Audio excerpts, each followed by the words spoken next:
I always thought I had the perfect life. My marriage to Lissa was everything I had ever dreamed of. We met when we were young, grew together, built a future, and even started planning for a family. It wasn't always perfect, but we worked through our struggles and loved each other. I believed in us, in our bond, and in the life we were building. I worked long hours to provide for us, while she kept the house warm, welcoming, and full of love. We had our disagreements, sure, but who doesn't? But as time passed, things started to shift. Slowly, without me realizing it at first, the distance between us grew. It started small, a shift in her behavior, a subtle coolness in the air that I couldn't explain. She began spending more and more late nights at work. I understood. Life had its stresses, but the late nights turned into even later nights, and then those late nights were spent out with the girls. I wanted to trust her, I really did. But deep down, I knew something wasn't right. I tried to push the thoughts out of my head. I told myself it was just the stress, maybe she was just trying to unwind. But no matter how hard I tried to ignore it, I couldn't shake the nagging feeling in my gut that something was off. And then came the small signs. The little things that couldn't be explained away anymore. Her phone buzzing constantly, but always face down. The way her eyes would dart nervously when a specific name flashed on the screen. The spontaneous trips she'd take without telling me, always with the same excuse. I just need some space, or I'm hanging out with my friends. It wasn't adding up. It felt like a pattern, and my gut was telling me I needed answers. So, one night, I did something I never thought I would do. I decided to follow her. My heart raced as I trailed her car down familiar streets. She was going the same way she always did, but this time, I wasn't letting her out of my sight. And when she turned into a hotel parking lot, I froze.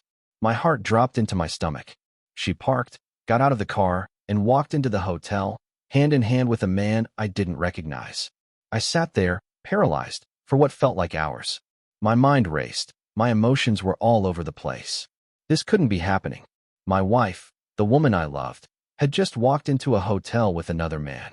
When she finally left, I couldn't wait anymore. I had to confront her. I had to know the truth, no matter how much it hurt. When she walked in the door, I didn't waste any time. I went straight to the point. What happened? I asked, my voice steady despite the storm raging inside me. The guilt in her eyes was undeniable. She tried to deny it at first, but the proof was overwhelming. I had caught her in the act. Texts, phone records, photos. She broke down crying, begging me to understand, claiming it was just a mistake. But as the words left her lips, I could see the truth. She had been seeing him for months. My world shattered in that moment. The woman I loved, the woman I thought I knew, had betrayed me in the worst way imaginable. But it didn't end there. She was pregnant. My heart sank. Not only had she cheated on me, but she was carrying his child. The man she had cheated on me with. The one who had taken my place. I felt my world crumbling around me, but just when I thought it couldn't get any worse, she made a request that left me speechless. Please, she said, her voice trembling with emotion. I don't want this baby to grow up without a father. I need you to help raise it. I need you to be there for me. I know I made a huge mistake, but we can fix this. You can still be the father to this child. I stared at her in disbelief. Are you serious? I asked, my voice barely a whisper. You want me to raise the child of the man you cheated on me with? It wasn't just a slap in the face. It was an insult to everything I had ever done for her, everything I had given her. After everything, she thought I would just step in and play the role of a father to this child? But she wouldn't let it go. She begged. She cried. She even tried to guilt-trip me, saying that I couldn't let the baby grow up without a father.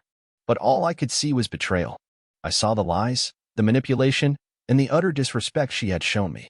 There was no going back. I couldn't raise someone else's child, especially after everything she had done to me. So, I made the hardest decision of my life. I filed for divorce. The divorce proceedings were brutal. She fought me every step of the way. She tried to manipulate me into forgiving her, into accepting the baby as my own. But I couldn't.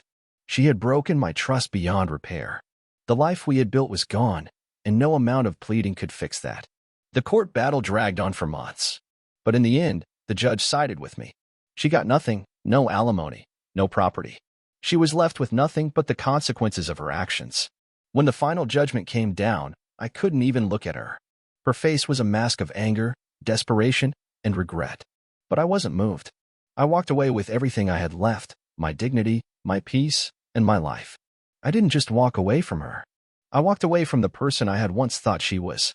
The woman I had married, the woman I loved, was gone. In her place stood someone who was willing to betray everything for selfish gain. After everything was settled, I never looked back. I packed my things, changed my life, and started over. She tried to reach out a few times, begging for forgiveness, asking if I would reconsider raising the baby. But it was too late. The decision had already been made. There was no going back. I had learned the hard way that some lines, once crossed, can never be uncrossed. She thought she could manipulate me into forgiving her, into accepting the baby. But I wasn't the man she thought I was anymore. I had found a strength within myself that I didn't even know I had. And now, as I move forward with my life, I know one thing for sure.